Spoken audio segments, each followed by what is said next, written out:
Those sky-high mortgage rates that scared off some potential home buyers this year are starting to slowly drop. The rate on a typical fixed 30-year loan is now 6.8%. So that's down from 7.1% from just a week earlier. Rates hit a 23-year high in October, but are now at their lowest level since June. Despite the dip, though, some buyers are still reluctant to buy new homes.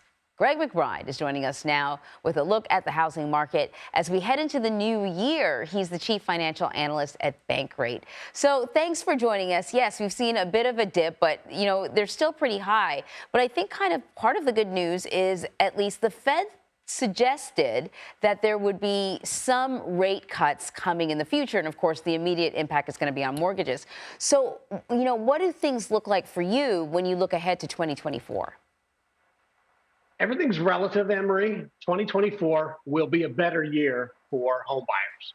It's not going to be great, but it'll be better than what we've endured in 2023, that's for sure. Mortgage rates have come down. I expect that we'll see those lower rates prevail in 2024. I think we'll spend the bulk of the year in the 6% area, moving into the lower sixes as the year progresses.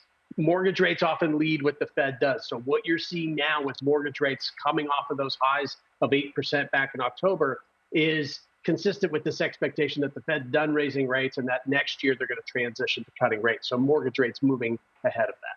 Of course, when it comes to the housing market, certainly, how much it costs to get a mortgage is one factor, but then there's like basic supply and demand. And what we had been seeing is that people who own homes were reluctant to sell because then they would have to then take on these mortgages with these higher rates. So I'm curious, though the interest rate has dipped and it looks like it's going to continue to fall, fingers crossed, is it still too high for a lot of homeowners? Are they willing to sell? And, what's the inventory like out there?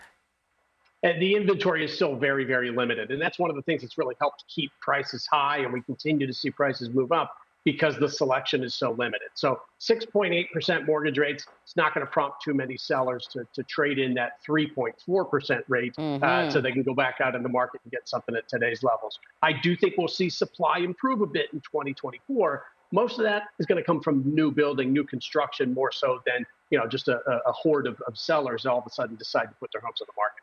Can we talk sort of broader about what it means kind of like for the economy when the housing market kind of grinds to a standstill? People don't want to sell, so there's nothing to buy.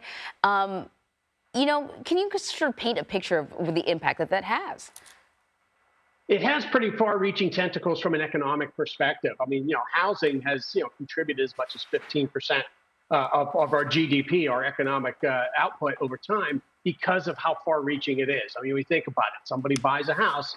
There's a lot of closing costs, so there's a lot of people with their hand in your pocket during the closing process. But then you got to pay the moving company, and then once you move in, you're going to buy new appliances, you're going to put new carpet in, you're going to paint, making a lot of trips to the home improvement store. So there's a lot of other industries and a lot of other businesses that benefit when homes transact, and when home sales slow down significantly, as we've seen in this part of the cycle, has a knock-on effect. Yeah, the ripple effect is wide-ranging. Let's hope come springtime, when usually the housing market is hot, we're going to see a bit of an uptick in sales, downtick in the cost of a mortgage. Greg McBride, thank you very much.